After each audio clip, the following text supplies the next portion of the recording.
The Vornax Eternal was not a ship so much as a traveling empire, a cathedral of burnished alloys and vaulting conduits, where corridors curved with the cool certainty of money. Along its spine ran arboretums that mimicked the climates of 5 worlds. A ballroom hung in Nulgi with a glassy skin, so dancers could waltz above a sweep of nebulae while a jelly crystal sang arias that made the hull shiver. The Trelkin family did not travel through space. They curated it. They collected everything that could be displayed in a case, taught to trick, or persuaded to glitter. They called this taste. Their rivals called it hunger. Either way, the ship's museum decks filled with a menagerie of delicate bioforms and engineered curios. Children whispered through breathing masks to a shoal of starlight lizards, illuminating them like fiddlehead ferns floating in twilight. Senators visited to stroke the electromagnetic whiskers of a fuming plasma eel. Screens winked to life at every corridor turn, narrating pedigrees and provenance in pleasant, practiced voices. The cargo hold beneath all this glamour had no screens. Down there, the ventilation coughed, and the ribbed bulkheads sweated with condensation. Lighting strips were stingy. Drones nested in charging racks like sleeping beetles, their lenses filmed with dust. Odors collected, coolant, oxidized metal, the faint sourness of neglected organics. A maintenance bot once logged anomalous acoustics in Bay 12, then corrected the report to wind artifact because admitting to a whine that resembled a mammal's keening made no algorithmic sense. Bay 12 belonged to the creature the Trelkins called Grub. He was not always called that. The stamped crate in which he arrived used the proper name Uruvian Canid, Gatebread, triocular variant. The invoice gave his mass, dormancy protocols, and dietary recommendations. It used he, him, which pleased the junior treasurer tasked with filing import duties. Pronouns were easier than species codes. When the crate was opened on a manicured deck smelling of oils and citrus, he emerged like a misremembered idea. Too many angles in his limbs, too much roughness at the joints, too many teeth, too little sheen. His fur, if it could be called that, grew in weary ropes that refused grooming. The 3 eyes, misaligned and mismatched, were each a different shade of wrong. One algae green, one rust red, one milky blue that carried a starburst of old scarring. The children, who had adored the translucent eels and chirping gluon pups in the catalog, were silent. Ugly thing, said Matriarch Vestrelkin, and the judgment settled like frost. He should have been introduced in the atrium with fanfare. Instead, after an afternoon of half-hearted speculation about rehoming fees and artful shadowing, he was escorted by a bored steward and to security drones to the cargo level. A ration dispenser was wall-mounted outside Bay 12 with a label Canid 1, 200 grams gelatin feed. Twice daily, the steward affixed it crookedly and never returned to straighten it. They called him Grub because he ate quietly, because he lay on his belly to drink condensation beads that formed along the coolant lines, because the syllable sounded harmless and, more importantly, forgettable. Days aboard the Vornax Eternal moved like well-greased wheels. Above, the Trelkins curated reputations and threw gravityless cotillions. Below, Grub mapped the square meters of his world and made a life out of repetition. He learned the schedules of the charging drones by the faint harmonics their coils produced. He timed his sleep to the lull that followed the ship's weekly K-line burns. When the hull thrummed low and the lights flickered, he knew when the ration dispenser would choke and throw a slick brick of nutrient gel onto the deck, so he could nose it from under the rack before the cleaning drones slurped it away. He discovered by accident at first, then by intent that if he pressed his paw against the bay's lowest seam and exhaled a long, slow breath, the floor returned a gentle, not quite sound that threaded into his bones and said, "I am here. You are here." Still, he was not a simple animal. The invoice had not lied about Gatebread. Somewhere in his genome lay the engineered memory of standing at the edges of impossible thresholds, of sensing the subsonic prelude of opening, of calling and being answered. His ancestors had guarded passages between stellar corridors in a more superstitious age, when ships needed more than math to travel far. In those days, an Uruvian's triocular gaze could read the warp of space like a shepherd reads weather across hills. The myth said they listened to gravity, but myths do not travel well on dinner menus. On the Vornax Eternal, Grub's legacy was a dog with bad fur. Sometimes the jelly crystal's rehearsals reached even Bay 12, a tremulous overtone. Stretched thin through the ducts that made the pipes sing, Grub would raise his head, eyes dilating at different speeds, and feel something stir quiet. The way an old scar warms before a storm. He didn't have words for it. He had thirst and hunger and a patient way of waiting. He had the memory of damp stone underfoot that he had never touched. On the nights when the ship slowed to take on luxury goods or ditch discreet cargo, he dreamed of doors that were not doors. He was not entirely alone. A custodian Model 9K. Serial 9K1137 developed a dryness in its servos that made it veer left by 1.5 degrees. That error led it to clip the corner of Bay 12 during its patrols. The first time, it startled Grub, who pressed himself flat and made himself smaller. A knotted dark thing against the wall. The drone paused, processed the anomaly, and logged unknown organic presence. Non-hazardous. Low priority. On its second pass, it lingered just long enough for its dust mop to catch a flake of gelatin adhered to the grate. Near Grub's paws, for 0.7 seconds, the drone's pressure sensor registered a microresistance. The data meant nothing to it. To Grub, the brush of synthetic fibers along his forepaw was the first touch he'd felt in days. After that, the drone's path continued to be precisely inaccurate. A bolt fell from one of its panels and came to rest under the ration dispenser, propping it at a kinder angle. When the gel dropped, it slid rather than splattered. The drone would pause just there, as if stuttering enough for Grub to eat without losing half his meal to a zealous vacuum head. If there was intention in this choreography, it belonged to the emergent poetry of small defects. Above, the Trelkins collected a legend. They had been promised it by a broker with moon-pale eyes and a tattoo that climbed his jaw like frost. Yeruvian, he had whispered, lowering his voice as if a priest. Gate bread. The last of that line. Think of the press. No press game. The story had nowhere to attach. He doesn't photograph well, muttered the family's media curator, flipping through holocaptures that made Grub's angles look malignant. The curator moved on to a newborn nebula chandelier, whose birth certificate glittered with signatures. There were plans to sell Grub. There were always plans. They took forms in meeting notes and half-composed messages routed through private relays, each promising to become action once valuation ticked up, once the next gala passed, once it could be done without admitting error. Plans kept Grub in Bay 12 almost as effectively as locks. When the Vornax Eternal refueled in the shadow of a blue giant, dockhands with grease-streaked sleeves passed by the cargo hatch, one of them a woman with a crescent scar that smiled when the rest of her did not herd movement, and glanced toward the seam. A green eye, then a red, then a milky blue looked back. She blinked. The eyes did not. The dockhand knocked twice on the metal, a stupid human reflex. From within, a low, modulated sound replied like a throat catching the pitch of a distant engine. "Ha," she said softly. "You sing, do you?" Her shift buzzer shrieked. She moved on.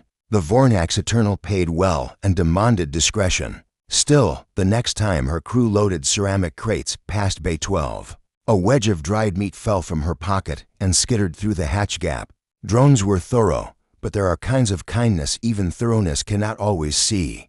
Grub inhaled the scent and trembled with the embarrassment of joy. He took the strip in tiny bites, savoring, not because he feared it would be taken. Everything that could be taken was already gone, but because prolonging it was a way of honoring the hand that had not touched him. If he had a name before Grub, it did not fit here. Names belonged to recognition, to mouths forming the sound of you like a gift. In Bay 12, he had routine.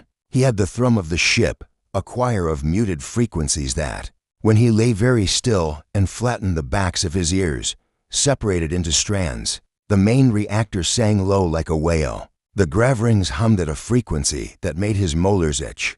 Through it all ran a thread he could not trace to any machine. It was under and behind everything, the ship's motion against the deep fabric. Listening to it was like pressing one's ear to the earth and hearing footsteps of animals you will never see. He barely remembered the transit to the Vornax Eternal. He remembered the crate, the rhythm of space like long breathing. He remembered an older sound before that twined over ribbon grass, the metallic tang of rain. Invented memories, perhaps, Genetic residue. Yet when the jelly crystal's practice scales lifted into the high registers and caught a standing wave in the ventilation, that older sound rose in him like a ghost. He would stand then, heavy head tilted, and his three eyes would, for a heartbeat, find each other in their misalignment and point at the same impossible place. On a night when the ship crossed a region of sparse stars and honest dark, he liked Grub woke to a vibration that was not on his map. It started as a skip in the reactor's baseline, a stuttered syllable. He rose, ears pivoting. The floor beneath him shivered, the way a creature shudders before casting off a fever. The lights flickered. Drones woke and peeped status tones to each other like birds startled in a roost. Somewhere above, in the world of glass and gowns, a party paused and then grew louder to drown an engineer's concern. The vibration passed. The ship steadied. Grub lay down again, but sleep did not come. He placed his paw against the floor seam and exhaled a single, measured breath. The metal answered, and the answer carried a taste, edges, cold, and distance falling away without end. He lifted his paw. On the morning, if one could call the ship's politely brightening lights a morning, he learned the ration dispenser had jammed. His head ached with a clean ache, emptiness sharpened by hope withheld. He pawed at the machine and it clicked, stubborn.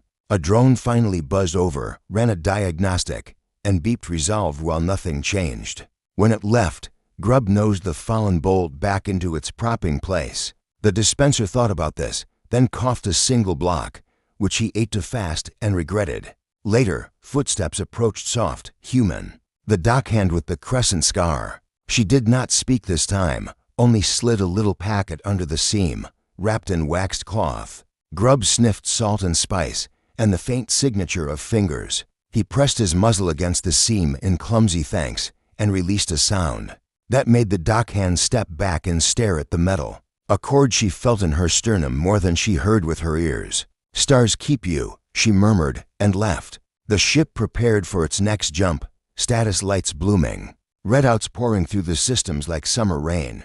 The Vornax Eternal angled her prow toward the Andromeda fringe, into a region the wealthy liked to call remote and the specialists called ornery. Engineers argued about rifts and drags and the way gravity behaved there. Like a musician with a grudge, the Trelkins scheduled their next gala to coincide with the crossing. The view from the ballroom would be exquisite, bruised blues and lightning vein purples, the kind of cosmic theater money pretends to deserve. In Bay 12, a creature nobody loved lay on the grated floor and listened. Somewhere far ahead, space tightened like a held breath. His three eyes blinked, unsynchronized, and then only for a moment lined up. In that alignment, he felt the world tilt, and the old story inside him woke enough to make a promise it did not yet know how to keep.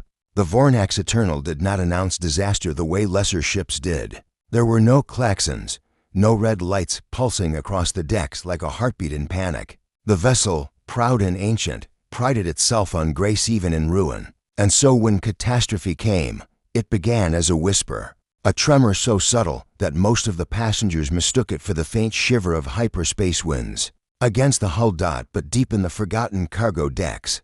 Grub knew better. He had been listening for days now, not with ears, but with something deeper, an instinct woven into his marrow by ancestors who had once stood watch over stargates and warp paths. There had been a change in the song of space around the ship. The threads of the universe's background hum, usually smooth, predictable, comforting, had grown uneven. They snagged, they coiled, they vibrated with tension like the strings of an instrument being wound too tight.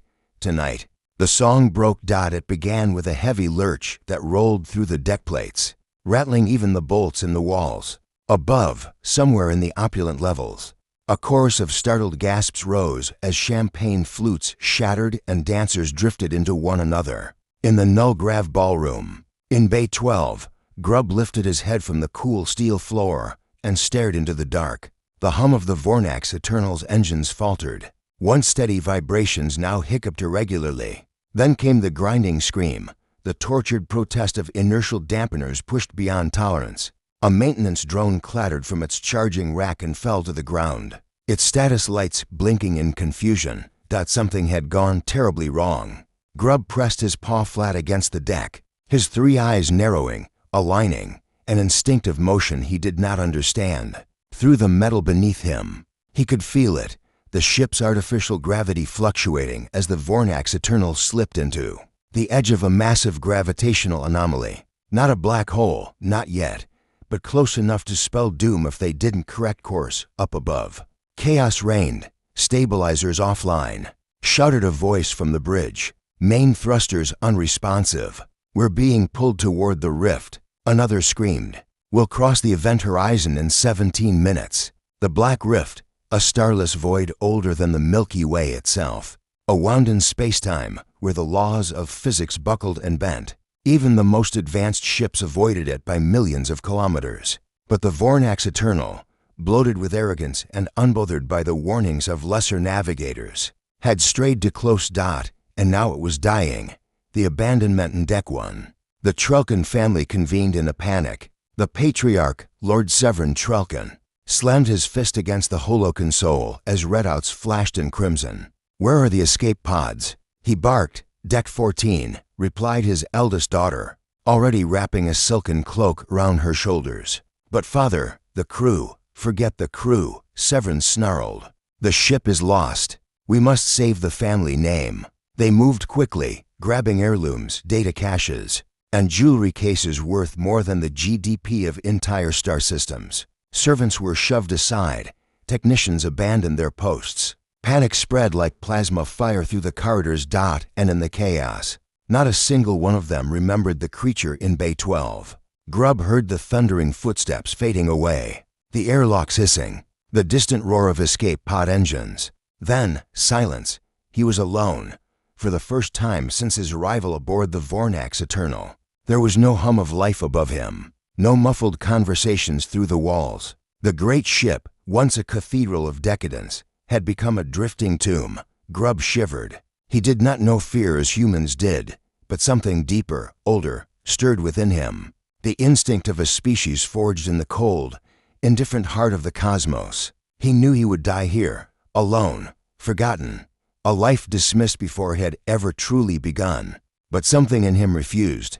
The pulse within it started as a faint warmth deep in his chest, then a pressure, then a thrumming that matched the uneven pulse of the anomaly outside. Grubb staggered to his feet, panting, as energy coursed through his body in waves. His three eyes burned, green, red, and milky blue swirling with new intensity. Somewhere in the recesses of his ancient DNA, a genetic key turned. The Yeruvian Canids had not merely guarded the stargates. They had been part of them, living, breathing conduits attuned to the latticework of the universe itself. And though millennia of disuse had buried that gift, neglect had not erased it. Now, in this desperate hour, it was awakening. Grubb raised his head. The trembling of the deck beneath his paws transformed into a language. The ripples of warped gravity spoke to him, not in words, but in pulses and pressure. Like the beating of a distant heart, the rift was calling, and somehow, impossibly, he could answer. He howled dot it was not a sound meant for ears. It was deeper, a resonance that slipped through bulkheads and sensors, through plasma shields and reactor cores. It was a signal cast into the fabric of reality itself. The Vornax Eternal responded. Lights flickered, consoles rebooted, systems dormant for minutes, perhaps hours, flicked to life. The inertial dampeners roared back online with a thunderous surge. And most astonishing of all, the ship's decaying orbit began to shift.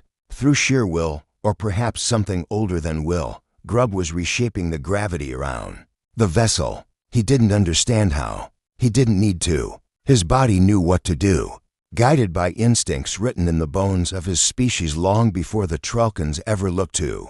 The stars dot the rift's pull weakened. The ship slowed its deadly descent, but the effort was immense. Blood trickled from Grubb's nostrils. His legs shook beneath him. The air around his body distorted, shimmering with the invisible strain of gravitational manipulation. His heartbeat roared like thunder in his ears. Still, he howled again.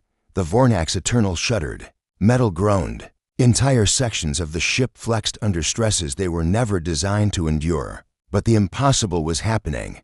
The vessel was moving away from the anomaly. The silence after the storm hours passed, or maybe only minutes. Time meant little near the edge of a gravity well. All Grubb knew was that when the trembling finally stopped, the background hum of space had returned to something like normal.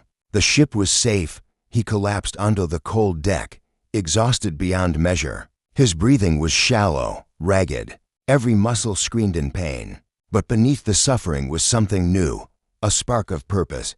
He had been left behind, forgotten. Yet he had saved them. As consciousness slipped from him, he felt the distant vibrations of approaching ships. The escape pods were returning, drawn by emergency beacons they had not expected to see again. Soon, the Trelkans would reboard the Vornax Eternal and claim credit for the miraculous survival. But it didn't matter anymore. Grubb was no longer the ugly, unwanted creature in the cargo bay. Something had awakened within him, something ancient and extraordinary. And though he did not yet understand the full scope of what he had become, he knew one truth as sure as the pulse of the stars. He was not finished. The galaxy had forgotten Grubb, but it was about to remember his name. The first thing Grubb sensed upon waking was the silence. It wasn't the sterile quiet of an abandoned ship. It was the breathless, reverent hush of something alive waiting to see what it had become. His 3 eyes blinked open, adjusting to the dim light of Bay 12. Every sound, every vibration in the hull felt sharper now, layered with meaning. As if the ship itself were whispering secrets to him. He was different. The exhaustion that had once pinned him down was gone, replaced by a steady hum of energy under his skin. The air around him shimmered faintly when he moved, bending in ripples as though reality itself hesitated to decide where he ended and space began. His mismatched eyes, once dull and cloudy, now glowed with quiet intensity, each a tiny galaxy spinning in its own orbit. Grubb wasn't just alive. He was awake. The return of the Trelkansers later. The silence shattered. Docking clamps groaned. Hull doors hissed. Voices, human voices, echoed down the corridors. For the first time since the abandonment. The Trelkans were back. They returned to a ship that was supposed to be a twisted wreck floating at the edge of the black rift. Instead, they found it intact, humming gently as if nothing had happened. Thrusters had stabilized. Life support systems were functional. Even the reactor, which had been minutes from catastrophic meltdown, was operating at above standard efficiency. None of it made sense. By the spires, Lord Severin Trelkan muttered as he stepped aboard, his jeweled boots clicking against the deck. "It's as if the ship healed itself. It's impossible," whispered his daughter Kayla, brushing past engineers scrambling to explain the miracle. "We abandoned it." Impossible or not, the news spread like a hyperlight signal. Within hours, the Galactic Council dispatched investigators, scientists, archivists, and corporate spies descended upon the Vornax Eternal to study what they called the Rift Miracle. Rumors spread of a self-aware AI, of rogue nanotech, even of divine intervention. No one suspected the truth, that the source of the miracle was still locked away in Bay 12. The discovery it was a low-ranking technician who found him, assigned to inventory abandoned cargo. She opened the hatch to Bay 12 expecting to find empty crates or malfunctioning drones. Instead, she froze down at the center of the room. Amidst the cold steel and flickering lights lay Grubb.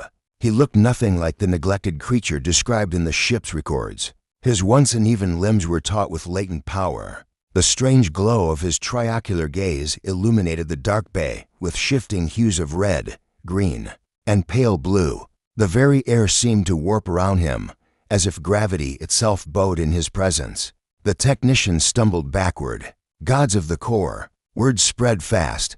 By the time Severin Trelkan arrived, half the crew had already gathered outside Bay 12, murmuring in awe and confusion. The patriarch stepped forward, his expensive cloak trailing behind him, and stared down at the creature he had once dismissed as useless. "This thing saved my ship?"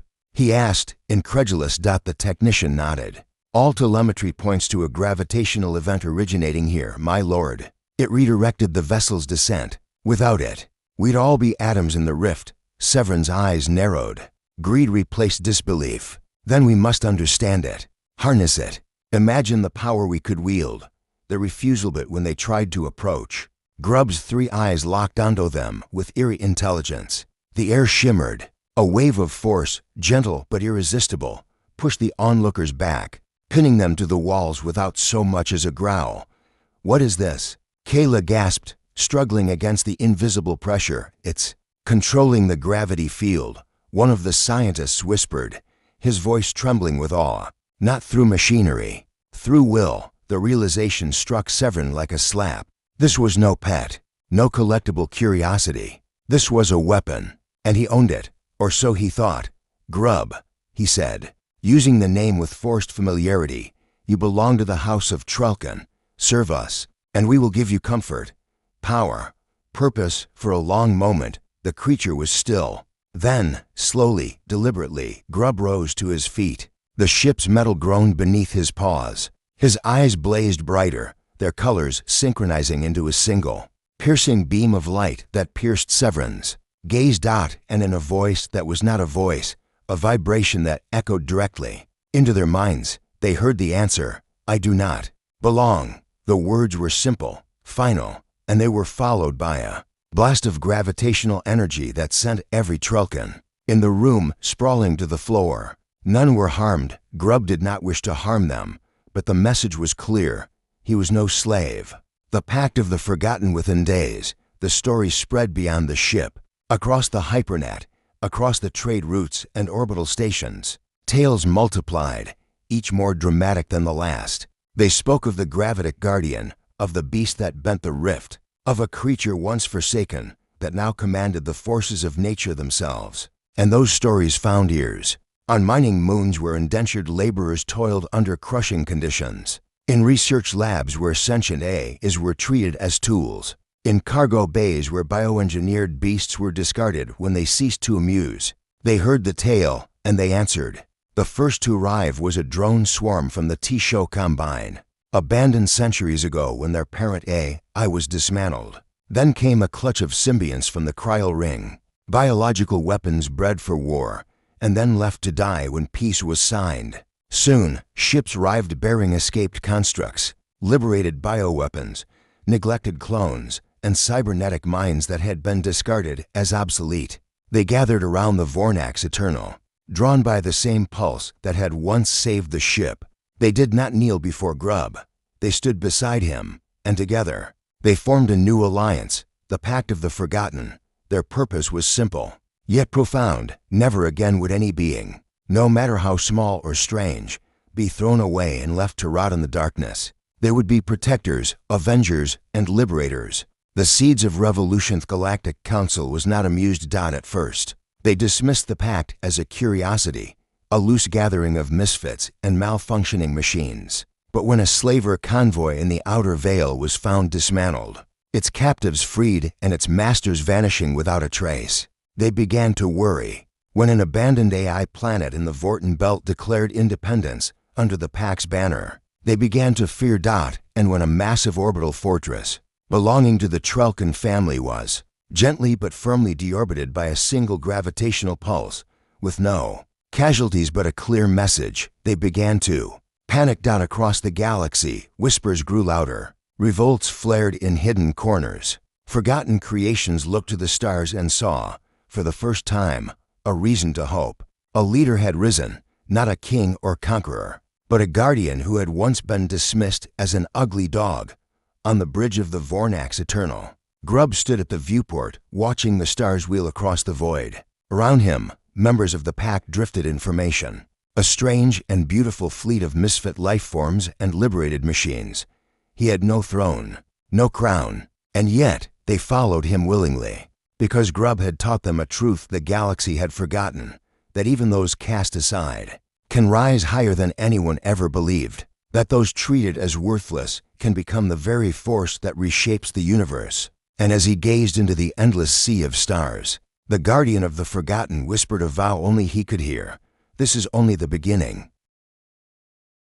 The galaxy had not known silence like this in millennia. It was the tense, electric hush that follows the first raindrop before a storm, the moment when the old order realizes its power is slipping through its fingers. Across 1,000 star systems, from the ancient spires of the core worlds to the lawless dust rings of the frontier, one name was spoken with equal parts awe, fear, and defiance. Grub, the Gravon, the guardian of the forgotten. What began as a whisper, a half-believed story of a neglected alien dog who saved a starship, had become a movement. And movements, once they awaken, are impossible to contain. The old powers trembled.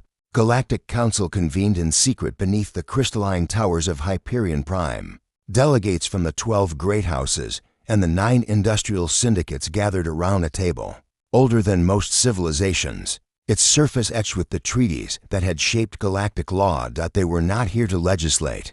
They were here to survive.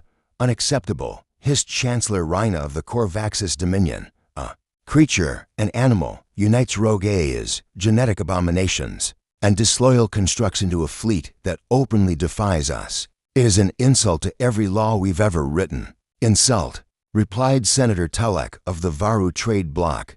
It's more than that. They've dismantled slaver convoys, sabotaged a bioweapon facility, and seized control of 4 orbital shipyards. This pact of the forgotten is no rebellion, it's a revolution. Then crush it. Rhina snapped. Deploy the Sentinel Armada. Burn their ships from the void. The chamber fell into uneasy silence. Finally, Admiral Vok, scarred, grizzled, and tired from a lifetime of putting down insurrections, spoke the truth none wished to say aloud. We've already tried. He gestured, and a hologram bloomed in the air. The Sentinel Armada, 300 Dreadnought-class warships, facing a patchwork flotilla of outdated freighters, hacked drones, and repurposed mining rigs. By all accounts, it should have been a massacre. Instead, the footage showed warships falling apart, ripped from formation by gravitational shear, their weapons twisted into useless spirals, their engines imploding as the very fabric of space betrayed them. In the midst of the chaos, a single figure floated before the Pact's flagship, eyes burning like newborn stars. Grub. Double quotes, he turned our fleet into scrap, Vok said grimly. Without firing a shot, no one spoke after that, because they all knew what it meant. The age of their unchecked dominance was ending. The message that shook the galaxy a week later. Every channel across the galactic network, from military frequencies to entertainment streams, was hijacked by a signal that appeared out of nowhere. No firewall could block it.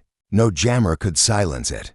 The signal contained an image, a 3-eyed figure standing against a backdrop of swirling stars. His fur glowed faintly, as though lit from within. Around him floated thousands of ships of every shape and size, a fleet not built, but rescued. And then the voice came. It was not spoken, but felt, resonating directly in the minds of trillions. We are the forgotten. We are the abandoned, the cast aside, the unloved.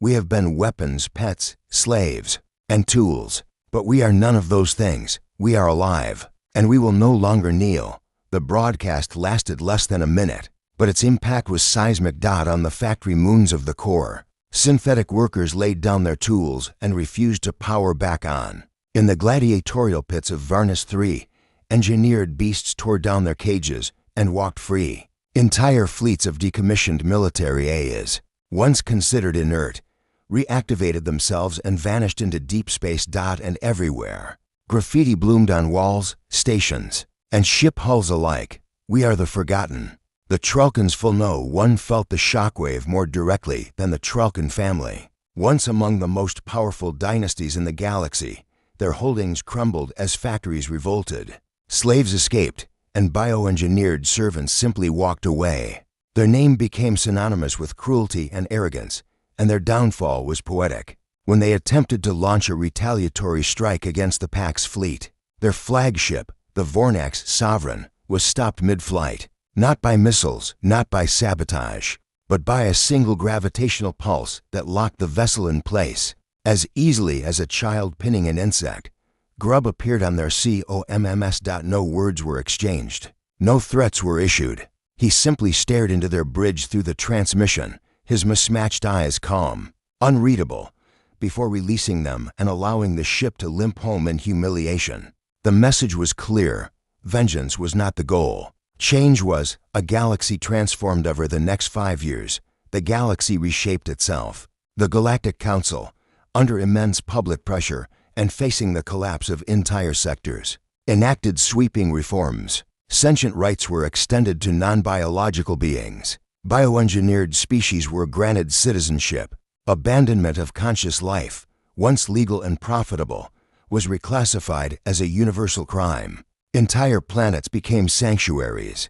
On Kepler 77b, a forest world once scarred by illegal cloning labs, the Pact established the Haven of the Lost, a city where refugees of every kind, organic, synthetic, and hybrid, could live free. In the Vorten Belt, a fleet of once-forgotten war drones became protectors of trade routes. Their code rewritten for peace. The galaxy was far from perfect. It never would be, but the balance of power had shifted forever. Empires now hesitated before raising weapons. Corporations thought twice before discarding sentient prototypes. Even the Council itself spoke of responsibility, a word absent from its vocabulary for centuries. And at the heart of it all stood the being who had once been mocked as an ugly, worthless creature, the monument of Starsires later. On a quiet moon orbiting a pale blue star, a monument was erected, not by decree, but by the hands of those whose lives had been changed. It was a simple statue, a three-eyed canid standing tall, head raised to the stars. Beneath it, a single inscription was etched into the obsidian base, from the forgotten hope. Pilgrims came from every corner of the galaxy. Some left offerings, some left messages. Many simply stood in silence, staring up at the figure that had taught them the most profound lesson of all, that even the smallest, most neglected life can ignite a revolution. Epilogue: the Guardians watch far beyond the settled systems. In the deep unknown, where stars are born and die in the same breath, a single vessel glided silently through the dark. At its prow stood Grub, Gravon, watching the infinite canvas of the cosmos with those three brilliant eyes. The Pact had grown beyond him now. It no longer needed a leader, only a symbol, and that was all he had ever wanted to be. Yet his mission was not finished. For every forgotten life rescued, 1,000 more waited in the shadows. For every injustice undone, countless others still thrived in hidden corners of the universe. Grub's gaze swept the stars. His body hummed softly with the ancient power of the Yeruvian lineage. Somewhere out there, another cry for help would come, and when it did, he would answer. He closed his eyes and listened to the music of space, the same hum that had once whispered despair to a neglected creature in a cold cargo bay. Now it sang a different tune, a song of freedom, a song of remembrance, a song of guardianship. And in that moment, Grub, the ugly, unwanted dog who had been left behind, smiled a small, quiet smile, because he knew, at last, that the galaxy would never forget him again, and more importantly, it would never again forget anyone.